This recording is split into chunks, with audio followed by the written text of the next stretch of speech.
माता रानी आपसे कहना चाहती हैं कि मैंने आपको चुन लिया है, क्योंकि आप कोई साधारण व्यक्ति नहीं हो। आप में दिव्य शक्तियों का वास होता है और साथ ही साथ आप दिव्य अंश हैं, इसलिए आपको चुना गया है। इसी वजह से आपके जीवन में अनेकों प्रकार की परेशानियां आपके सामने आती हैं। तो अब आपको वह मिलने वाला है जो कोई भी नहीं सोच सकता। तो आप तैयार हैं? तो कमेंट सेक्शन में SI am ready लिखकर इस संदेश को लाइक करें। जो भी आपके एनिमी है, जो भी आपके हेटर है, उनके अंदर पावर नहीं है। सच्चाई को स्वीकार करने की सच्चाई से भागते हैं ये लोग। ऐसे लोग सच्चाई से भागते हैं क्यों? आखिर ऐसा ये सच्चाई से भागते क्यों हैं? जब कोई भी इंसान खुद ही माइज़र की एनर्जी में रहता है तो लोग छल कपट, झूठ बोलना, अपने स्वार्थ के लिए दूसरे का किसी हद तक बुरा कर देना, किसी भी लेवल तक उसको ले जाना है। मतलब इनका कोई लेवल नहीं होता बदतमीज़ी करने का या किसी भी लेवल पर नीचता करने का। इनकी नीचता की ये हदें पार कर देते हैं। जब कोई इंसान माइज़र की एनर्जी में होता है तो ये जो भी आपके हेट्स और एनिमी मुझे दिख रहे हैं, यहाँ पर राहु यानी कि ससुराल पक्ष, तो यहाँ पर बहुत हाईली एनर्जी आ रही है। यहाँ पर आपके कुछ ससुराल पक्ष के लोग हैं, क्योंकि जो हमारे कुंडली में राहु होता है हमारे ससुराल पक्ष का कारक। तो यहाँ पर माइज़र की एनर्जी है, इल्यूजन है, भ्रम है। ये बहुत ज़्यादा ना कंफ्यूजिंग माइंड ऑफ स्टेट में रहते हैं। इनको खुद क्लैरिटी नहीं है किसी चीज़ की। देखिए, हमारे पास जो होता है हम वही सामने लोगों को देते हैं।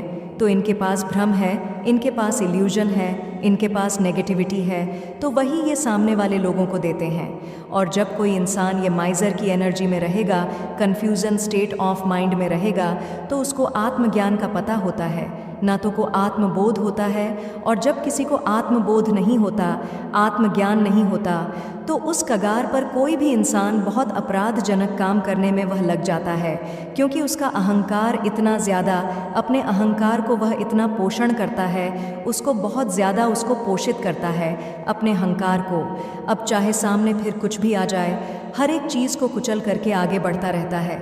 जब माइज़र की एनर्जी में लोग होते हैं और उस दौरान जब अहंकार के वश वह उल्टे सीधे काम करेगा, तरह तरह के काम करेगा, तो उससे कुछ गलत काम भी हुएंगे, कुछ असभ्य काम भी हो जाएंगे, ऐसे ऐसे काम हो जाएंगे जो खुद मतलब बहुत ज़्यादा अपमानजनक होते हैं। तो फिर वह जब सामने से उनको कोई आईना दिखाएगा कि देखो तुमने ये भी किया है, तो फिर ऐसे लोग उन चीज़ वो आईना देखना पसंद नहीं करते। वह भागते हैं, सच्चाई से भागते हैं, उन स्थितियों से भागना शुरू कर देते हैं। जब कोई इंसान असभ्य तरीके से बहुत गलत काम करने लगता है तो वह सच्चाई से भागने लगता। अगर आप ऐसे लोगों को आईना दिखाने की कोशिश करोगे तो यह आपके शत्रु बन जाएंगे। तो यहाँ पर जो एनर्जी है, आपने अपने एनिमी को शायद आईना दिखाया है, और जो ये आपने आईना दिखाया है ये इनको कहीं ना कहीं तकलीफ़ दे रहा है, दुख दे रहा है कि ऐसा कैसे हो सकता है, ऐसा कैसे हो सकता है, हम में कोई कमी नहीं है। मतलब ये अपने अंदर झांकना चाहते ही नहीं हैं और इनके अंदर एक्सट्रीम लेवल की कमियां हैं, एक्सट्रीम लेवल की इनके भीतर चक्रा है, बट ये अपने भीतर छकना नहीं चाहते। ये एनर्जी यहाँ पर मुझे आ रही है। तो कमेंट सेक्शन में EF लिखकर इस चैनल को सब्सक्राइब करें। इनको पता है कि आपके ऊपर आपके परमात्मा की इष्ट देव की कृपा है। ये लोग ये बहुत अच्छे से जानते हैं, क्योंकि इन्होंने आपके ऊपर बहुत ज़्यादा प्रोजेक्शन करे हैं और ये हटते नहीं हैं, इन चीज़ों से ये हटते नहीं हैं। ये एवरी 15 दिनों के बाद ये चीज़ें, ये रिचुअल नेगेटिव करने में लगे रहते हैं। उनका आपको पता चल जाता है इन सारी चीज़ों का। वह चीज़ अलग है कि आपके ऊपर असर नहीं होता, और अगर होता है तो छोटू मोटू सा होता है, जस्ट निमित्त मात्र होता है। बट आपको पता चल जाता है कि मेरे साथ कुछ गलत हो रहा है। आपके मन में जब एक अजीब सी बेचैनी, एक अजीब सी घबराहट होती है, मैं साइन सिम्टम्स बताती हूँ, उस समय आपके ऊपर नेगेटिविटी कास्ट हो रही होती है।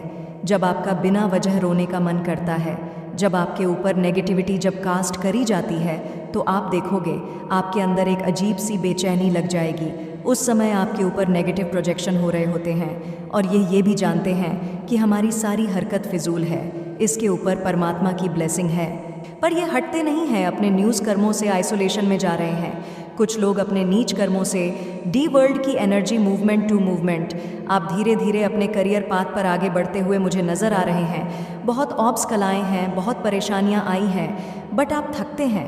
हो सकता है आप कई बार बहुत रोते हैं कि मेरे साथ ऐसा क्यों कर रहे हैं। परमात्मा, मैंने तो कभी किसी का बुरा किया ही नहीं है, सिर्फ एक जलसी फैक्टर है इन लोगों का आपसे, जिसके कारण यह आपको ऊंचा उठता देख नहीं चाहते। तो कमेंट सेक्शन में उसका नाश हो लिखकर इस संदेश को शेयर करें। और ये ऐसे नेगेटिव रिचुअल्स करने में लगे रहते हैं। ये सोचते हैं हम ही सबसे ज़्यादा बेस्ट है और सब हमसे नीचे हैं। ये मतलब अपने आप को बहुत घमंड में स्थिति में रखते हैं खुद को कि हम ही हम हैं, बाकी तो सब कम है। तो ये जो सोच होती है बहुत सही नहीं होती है। क्या पता आप क्या कर रहे हो और कौन इंसान क्या कर जाए। और आप ऐसे इंसान हैं, परमात्मा आपको चाहे जहाँ तक भी ले जाए। आप हमेशा डाउन टू अर्थ रहते हैं। अपने से लो, जो भी लोग हैं, चाहे किसी भी बेड पे है, आप उन लोगों का रिस्पेक्ट करते हैं, मान सम्मान करते हैं। पेशेंस आप में बहुत है, बहुत आपने धैर्य रखा है, बहुत आपने पेशेंस दिखाया है। आप झगड़ते नहीं हैं ज़्यादा। हाँ, कहीं पर स्ट्रिक्टली वार्निंग देना होता तो आप दे देते हैं, नहीं तो आप किसी से कुछ नहीं कहते, जो चाहे कुछ भी कर रहा है। बट यम पर जब कोई बात आती है तो आप बोलते हैं अदरवाइज। आपने किसी से कुछ भी लेना देना यहाँ पर नहीं है। और आप बहुत धैर्यफुली साइलेंस एंड पेशेंस वाली एनर्जी में आप जो है आगे बढ़ रहे हैं। ये एनर्जी यहाँ पर आ रही है पेशेंस के साथ और साइलेंट है। आप मौन है, एक चेंज की तरफ बढ़ रहे हैं। आप ग्रीनरी के टच में बहुत रहते हैं। आपका जो था चीज़ों को पहले देखने का, वह टोटली चेंज हो चुका है। आपने जैसे ना खुद को बदल लिया है, आप बदल चुके हैं। ऐसी एनर्जी यहाँ पर मुझे दिख रहा है। आप बदल चुके हैं, आप बदल चुके हैं। यहाँ पर आप जो है एक ऐसे ज्ञानवान इंसान है जो अपने ज्ञान का बखान नहीं करते कि मैं, यह मैं, और आप ऐसे इंसान नहीं हैं। वरना लोगों को थोड़ा सा भी ज्ञान होता है तो वह भाषण शुरू कर देते हैं। भाषण बातबाजी का सेंस, पब्लिकली भाषणबाजी शुरू कर देते हैं कि देखो मैं ये, देखो मैं ये, देखो मैं। तो वह ईगो होता है, क्योंकि जहाँ पर ज्ञान होता है, सभ्यता होती है, वहाँ पर इंसान जो है विनम्रता में रहकर ही इन चीज़ों को स्प्रेड करता है। तो वह चीज़ यहाँ पर मुझे दिख रही है।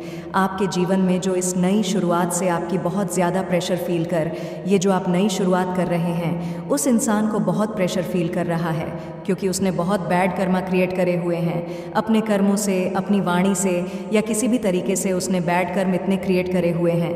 देखिए, जब हमारे से बैड कर्मा क्रिएट हो जाते हैं और उस समय में हमारे जीवन में जब चेंज आता है तो उस चेंज को हम एक्सेप्ट नहीं कर पाते। क्यों? क्योंकि हमसे बहुत ज़्यादा कर्मा ऐसे बन चुके होते हैं कि हम उन चीज़ों को एक्सेप्ट नहीं कर पाते। ऐसी कुछ प्रेशर में है। बट देखिए, प्रकृति का नियम ही है बदलाव। बदलाव प्रकृति का नियम है, जो नहीं बदलता वह सड़ता है। आप देख, अगर एक पानी है, अगर वह वहीं पर ठहरा रहा तो वह सड़ जाता है। वहाँ पर दुर्गंध आने लगती है, स्मेल आने लगती है, गंदी, धीरे धीरे वह नाला बनने लगता है। नाला, गंदा नाला, जिसके पास से गुजरते ही आपको कईयों कोसों दूर पहले से ही अपनी नाक बंद करनी पड़ती है कि बहुत गंदी स्मेल आएगी, बहुत गंदी दुर्गंध आएगी। लेकिन जो इंसान समय के साथ साथ अपने आप को बदलने की पावर रखता है, वही सही है, वही सागर है, नदी है, और उसके की भांति आप अपने आप को चेंज कर लेते हैं। तो जो समय के हिसाब से बदल लेता है खुद को, वह परमात्मा का नेक बच्चा होता है, सही उसके लिए रहता है। ये एनर्जी है। लेकिन जब हमसे बैड कर्मा क्रिएट हो जाते हैं तो उस चेंज को हम एक्सेप्ट नहीं कर पाते। हम उसको डिनायर और हम उसको नकारते हैं। ये एनर्जी है। लेकिन आपने तो अपने चेंज को, आपके लिए भी तो आसान नहीं था, लेकिन आपने किया है। आपने किया, उस चेंज को आपने एक्सेप्ट किया। बहुत आपके जीवन में हैवी टावर मूवमेंट आए हैं। मैं बता दूं, जब भी आपके जीवन में चेंज आएगा तो आपको एक्सट्रीम लेवल के टावर मूवमेंट को फेस करना पड़ता है। एक्सट्रीम लेवल के ऊपर आपके ऊपर ऐसे ऐसे आरोप लगाए जाएंगे, ऐसी ऐसी चीज़ें आपको दिखाई जाएंगी जो आपने करी नहीं होती है। आपको ना अपने मन पर काबू करना बहुत अच्छे से आ गया है। जो इंसान मन को जीत लिया, बस उसने दुनिया जीत ली है।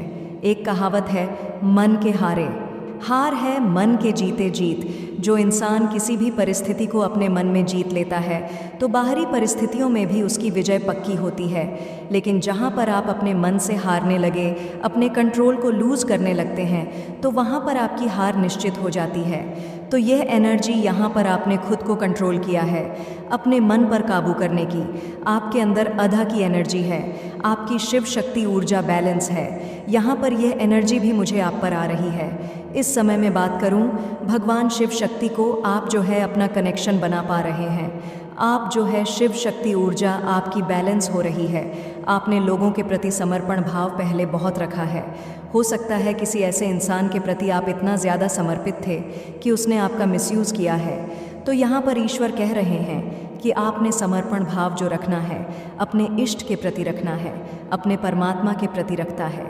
जब जब आप ईश्वर के सामने सरेंडर हो जाते हैं, परमात्मा के सामने सरेंडर हो जाते हैं और वर्तमान स्थिति में बने रहते हैं, तो फिर जो चीज़ें आपके द्वारा करी हुई हो जाती है, आप सोचते हैं अरे ये एकदम से क्या हो गया। फिर वह आप नहीं कर रहे होते, वह स्वयं आपका ईश्वर करवा रहे होते हैं। तो ऐसी चीज़ों से कभी डरना नहीं है। अगर आप सरेंडर मोड पर है, आप समर्पण भाव में है, आपने सब चीज़ों को फ्री छोड़ा हुआ है और उसके बाद आप वर्तमान में बने रहते हैं। और उस वर्तमान स्थिति में भी आपके साथ कई बार ऐसी चीज़ें होती हैं कि ये मेरे से कुछ गलत तो नहीं हो गया। कई बार कुछ लोग सोचते हैं, तो वहाँ पर वह आप नहीं कर रहे, वह स्वयं आपके परमात्मा करवा रहे हैं। आपने अपने मन पर किसी भी तरीके का बोझ नहीं लेना, या यहाँ पर ईश्वर आपको मैसेज देना चाहते हैं, जो भी आप आपके ईस्ट है